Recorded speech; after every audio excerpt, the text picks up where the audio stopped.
In the Junji Ito manga Uzumaki, mysterious spirals overtake a small, rural town. One by one, the residents become obsessed with the whirls they see everywhere. More appear. Things that shouldn't do so start to spiral. They twist on themselves. People die. They turn into snails. Their bodies twist into each other in a writhing, uncomfortable, consuming mass. Cremation sends smoke into the air that spirals and pours into the nearby water. You have only two choices: flee or be consumed. You cannot stay amongst the eddies without drowning and adding your essence to the frothing, deadly, consuming waters. There is no immunity. There is no being the one special person who can hold the spirals, use them, embrace them, and still live. Let's talk about one: death. On Sunday, May 18th, 2025, former US President Joe Biden announced to the world that just days earlier he had been diagnosed with an aggressive form of incurable prostate cancer. The cancer had metastasized, meaning it spread from its origin point. For Biden, this means it embedded itself in his bones. CNN reports metastasized prostate cancer has a 37% 5-year survival rate compared to non-metastasized. It seems, as of time of recording, that President Biden's cancer is hormone receptive, meaning that there are treatments available which can extend his life and comfort until its end, which could be beyond 5 years from now. But there is no cure. It is the great dream of many a man to imagine we are the singular individual who can cheat death. This is never the case. President Biden has a finite time left on this planet. In the world of the novel They Both Die at the End, you receive a phone call on the day that you are going to die. There is nothing you can do to stop this event. Whatever you do could very well be the thing that kills you. In all the cruelties and terrors of the world, the two main characters end up throwing every awful thing away because on this final day, they found each other and chose to embrace one final happiness, one last love. It's a beautiful novel. According to Dr. Jamin Brahmbhatt, 5 to 7% of the United States' annual diagnosed prostate cancers are first detected while metastatic. This puts Biden as one among 15,000 to 21,000 similar cases that will be reported in 2025. It may be statistically uncommon for aggressive or advanced cancers to be first detected in that state, but that's not at all the same as saying something is rare. It's not even 1 in a million. It's 1 in 20. Statistics are strange that way, aren't they? Facts can so easily be twisted to seem different from what they really are. President Trump, who had his own brushes with his mortality in 2024, wished President Biden well and then launched into conspiracy, taking advantage of how little most of us know about cancer. Trump said, "I'm surprised that the public wasn't notified a long time ago because to get to stage 9, that's a long time." It's a classic instance of Trump's tendency to misspeak, something the media would lash out at Biden for, but for which Trump gets a pass due to his general inarticulate speaking ability. Most likely, Trump was mixing up the cancer stage, which does not go up to 9 on anyone, with something called the Gleason score.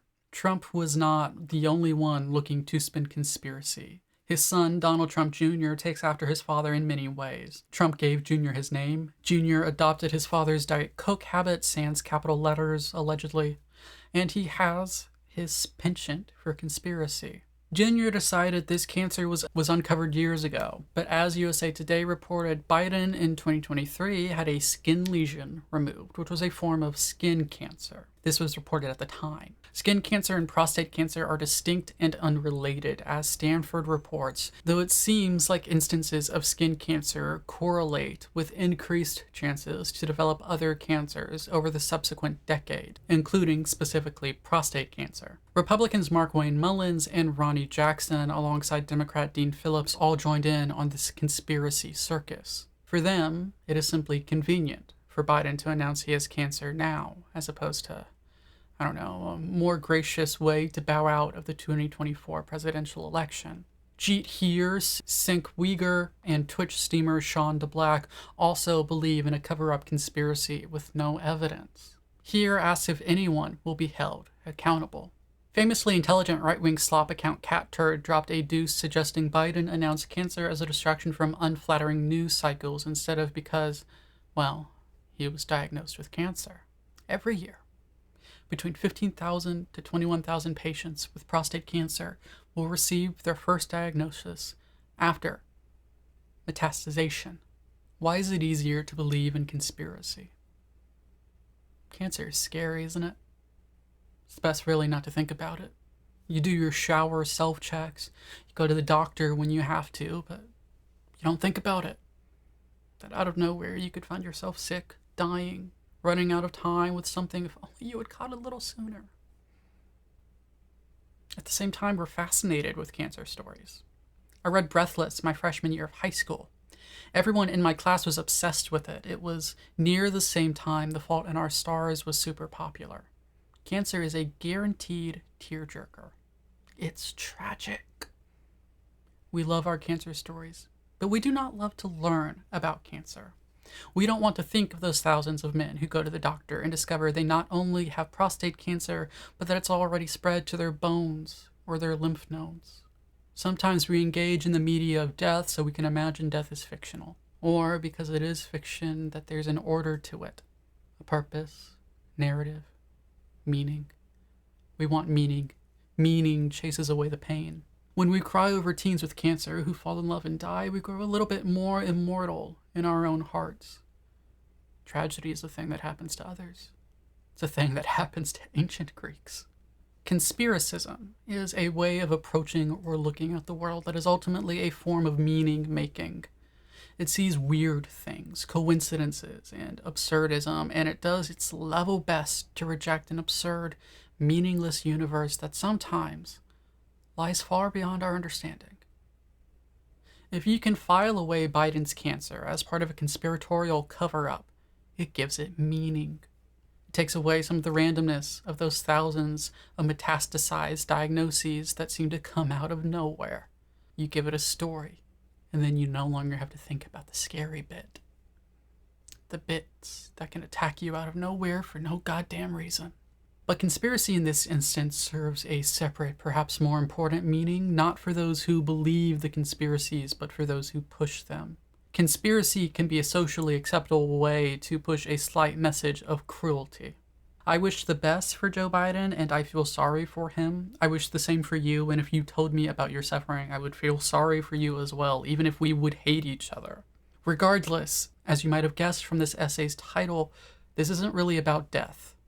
It isn't about cancer either. It's not even really about Joe Biden. This is about cruelty. 2. Sadism.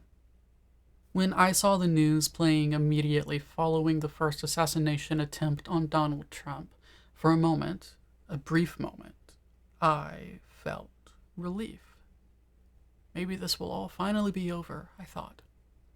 See, in my mind, Trump represents everything wrong with politics and the internet. I didn't realize it until that moment, until I saw all of the postings about his mortality, but I viewed him as a final boss. With him would go the tendencies toward cruel performance.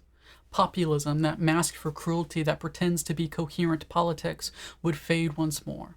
This was a form of magical thinking. It was not real, and it led me to a moment of cruelty. I'm glad he did not die. I am ashamed of my moment of cruelty. It's an instinct we all have in some form, especially when it comes in the way of revenge, what we might call retributive justice. There's a man who took advantage of me when I was drunk in college once. Sometimes I see his successes and opportunities and I get angry. I don't want to see him happy. I don't want to see him successful. I wanted him to fail. I was jealous. How dare he hurt me and then be happy? I always catch myself when that happens. Why do I want him to suffer? Or I suppose at the moment, why did I? To be more accurate. Would I be happy, healed? Would the world improve? No, and no. His suffering would do absolutely nothing but satisfy a sadistic urge. You cannot stand and enjoy the sight of the swirling blood without getting caught in the spirals. The internet is spiraling into mutual masturbation over torture porn. In response to President Biden's cancer diagnosis, Taylor Lorenz tweeted, Hopefully he rots in hell and rests in piss. Hell. What is hell? In the contemporary American imagination, it's both fire and brimstone, as well as eternal torture in like a kind of clinical room. You imagine pokers and coals and all sorts of crimes and punishments we do not tolerate here on this earth. You can translate her tweet to what it really means. I hope this is the start of your eternal torture. Reporter Talia Jane enthusiastically supported Lorenz in this message. In response to someone being cruel to her, Jane said, "Sorry your fake daddy's got nut cancer and also doesn't love you." Nut cancer. Interesting. Dismissive, a bit cruel, similar to Hasan Piker's use of ass cancer over and over on stream, though you could write this off as general edginess and attempts at humor, but can you write it off? Can you really? Hasan said during one of his streams, or at least on the clip he uploaded to YouTube, "I don't think that him getting cancer is even justice, okay? It is not even a fraction of what Joe Biden deserves." I don't do impressions. I just differentiate voices, so if you're listening and not watching, you can tell that I'm quoting someone. Deserves. Justice. Would it be justice if cancer was only part of some larger suffering? That seems to be the implication. In one of my first videos on this channel, I talked about this sort of instinct towards sadism disguised as leftist justice. Hasan popped up there. Discussing Queen Elizabeth, he said, "She's not with Princess Diana because she's not in heaven. Diana's up there having a tea party with Gandhi. You know where she is? She's down there, united with all her friends. Nancy Reagan's down there slorp-gorping with Thatcher." We're talking about hell again. There's a sexual component to hell. That's gross, isn't it? I don't particularly like Hasan, not really for anything he's done. He, like many streamers, has this performative aggression that I simply cannot handle. People claim that that's simply masculinity, but I don't buy it. I also don't buy that it's authentic, really. Not from him, and really from any other angrily rants at the computer people. But I do appreciate the charity work that Hasan does, and I do prefer that he captures the assholes, and rather than the right captures those same assholes. I have to ask though, what is this? Is it leftism? No. A better world is not one built off of sadism.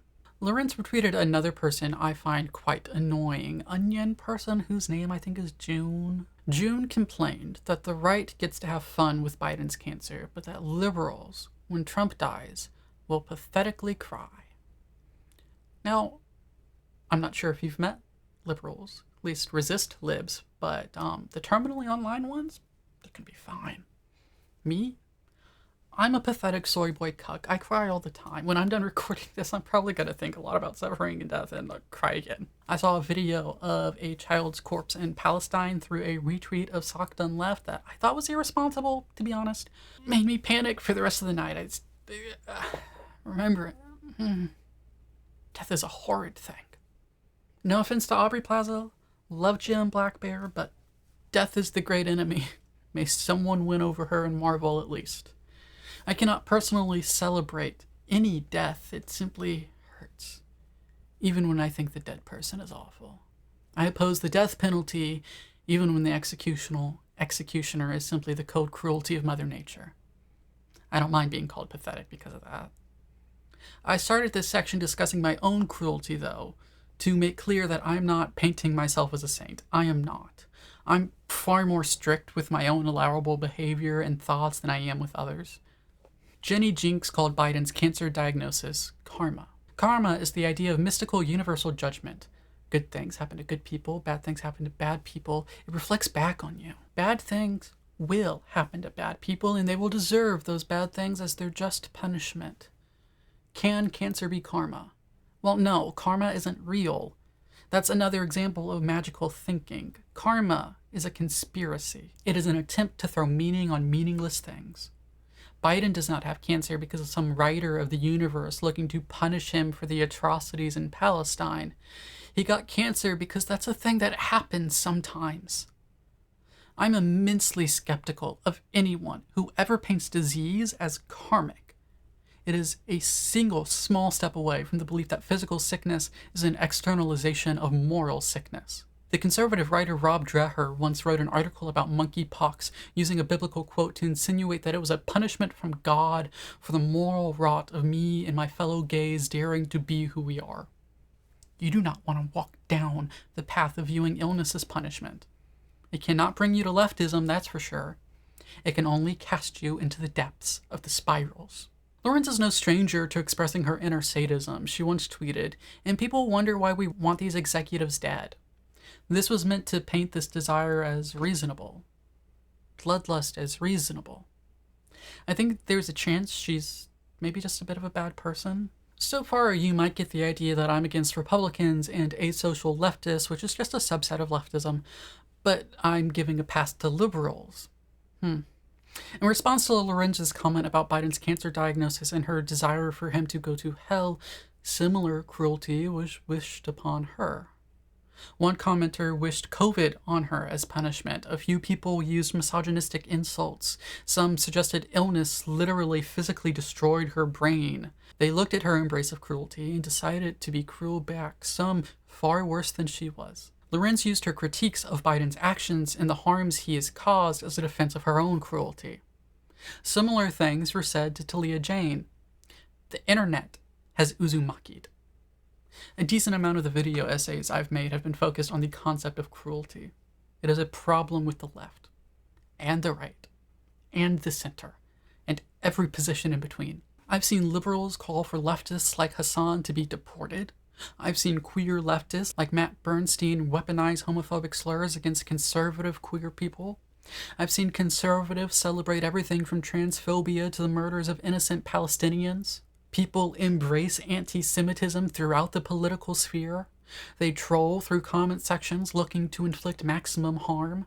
I've seen populism rise in popularity, and when you investigate it, it mostly boils down to trying to find the right people to harm a thing that doesn't exist.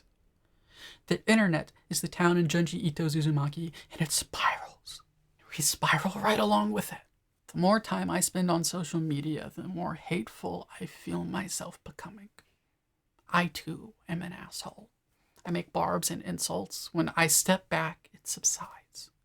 I can take the time to reflect and discipline myself for my cruelty. In the manga, the characters had a chance to flee and potentially live. Maybe.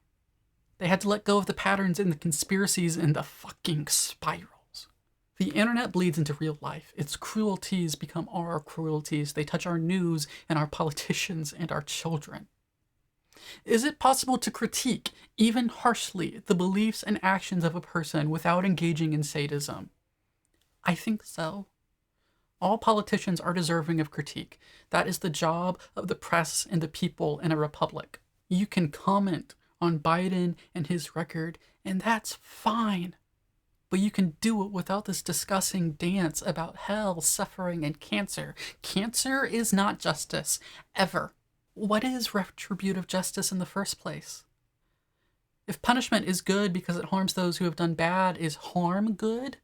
No. And to be honest, I think calling it justice is just a disguise. There's no care about justice here. There's no interest in bettering the world. The interest is in the harm. You embrace retribution because it finds you a target you are allowed to harm and take joy in harming. Retributive justice is the sanctioned sadism. It is the search for violent catharsis via politics. Politics is a horrible place to look for catharsis. That is the realm of therapy, love, and art. Politics is for work. Sadism is the whirlpool. You, me, none of us are the special person who can wield cruelty without being harmed. You cannot surround yourself with the spirals and expect not to be dragged into the depths. You must swim away before it is too late. You are not the special person. Your cruelty will not be the cruelty that gives us a better world. Neither will mine. You and I are going to die. Might be centuries from now if technology gets crazy. Might be in a few more years, maybe from cancer. I've always had a feeling I'm going to get shot at 43 right here in the chest. That's scary. Death is so scary. Uzumaki is a horror manga. And at the moment, I am scared that before long, every corner of the internet, every place you might call home, will be consumed in spirals. The great flood will come through tearing sadistic whirlpools summoned by legions who think that they are the special one whose whirlpool is good. Please, for the love of whatever you hold dearest, spend some time searching for solid land devoid of spirals. Howdy, and thank you so much for watching. Like, comment, subscribe, share if you're feeling saucy. You can join me over on Patreon if you would like, wherein you'll get these videos and others early. You'll also get to have some fun behind the scenes access to some of my art projects, some more personal vlogging style content, and you'll just get to support me and we'll get to chat about art a whole bunch, which is what I love to do most. You can go over to Amazon Smashwords or wherever you get your ebooks and purchase a copy of my poetry collections, Butterfly Snuff, and A Museum of Art and Eggs, both of which are also available in paperback and hardback. I have a second channel where I'm just reading through a bunch of public domain stuff for the fun of it and through my own work, so you'll get readings of these poetry collections and some short stories and some longer form fiction when I get around to it, and some plays. And I have a third channel where I'm uploading my music and art instead of having it all clog up this channel. So go support those if you feel like it. That content, a lot of it will also be getting uploaded early to Patreon. So if you want all of my stuff in one convenient space, Patreon is the place to go, which would be really cool of you, you know? I hope you have a fantastic day. Do not be rude in the comments. Do not go and harass anybody. And I will see you next time.